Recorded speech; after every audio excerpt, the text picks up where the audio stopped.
क्या दिल्ली में हवा सांस लेने लायक अभी न होने से बच्चों के स्कूल भी बंद हो सकते हैं? क्या दिल्ली में फिर ऑड इवन फॉर्मूला लागू हो सकता है?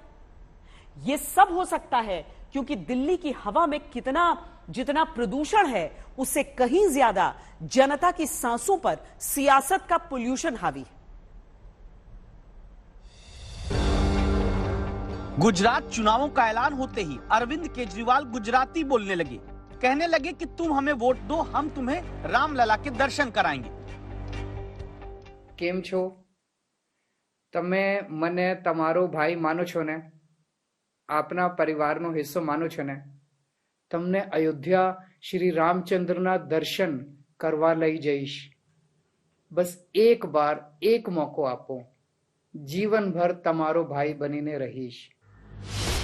गुजरात के वोटर से गुजराती में वोट मांगते दिल्ली के मुख्यमंत्री अरविंद केजरीवाल जब गुजरात के लोगों को जीतने पर अयोध्या दर्शन का मुस्कुरा कर वादा करते हैं, तब दिल्ली में उनको जिता चुके दिल्ली के लोग प्रदूषण के खतरनाक स्तर तक पहुंच जाने के बाद बेहद असुरक्षित हवा में सांस लेने को मजबूर है। हालत ये कि दिल्ली की हवा में प्रदूषण AQI में 400 के पार जाने के बाद गंभीर श्रेणी में पहुंच चुका है। बच्चों तक के दिल्ली में बाहर अब सांस लेने में संकट महसूस होने लगा। नतीजा ये कि एयर क्वालिटी कमीशन ने जरूरी सामान लाने वाले ट्रक छोड़कर अन्य डीजल ट्रकों की एंट्री पर तुरंत रोक लगाने को कहा। राष्ट्रीय बाल अधिकार संरक्षण आयोग ने बच्चों की सुरक्षा देखते हुए स्कूलों को बंद करने की मांग की। गुरुवार को दावा है कि दिल्ली की हवा को प्रदूषण से जहरीला बना देने में 34% तक जिम्मेदारी पराली जलाने की घटनाओं की रही।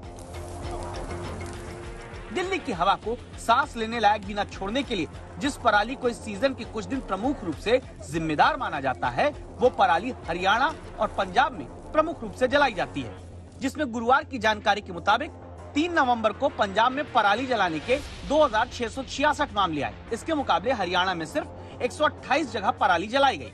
यानी जब पंजाब में सबसे ज्यादा किसान अभी पराली जला रहे और जब पराली जलाए जाने से ही दिल्ली की हवा के गंभीर रूप से खतरनाक हो जाने का दावा हो रहा है, तब जो सरकार दिल्ली की पहले पंजाब में अपनी सरकार न रहते सवाल उठाती थी, अब अपनी सरकार आने के बाद प्रदूषण पर क्या सियासी करियर के लिए स्टैंड बदला जाने लगा? 2 बयानों को सुनिएगा।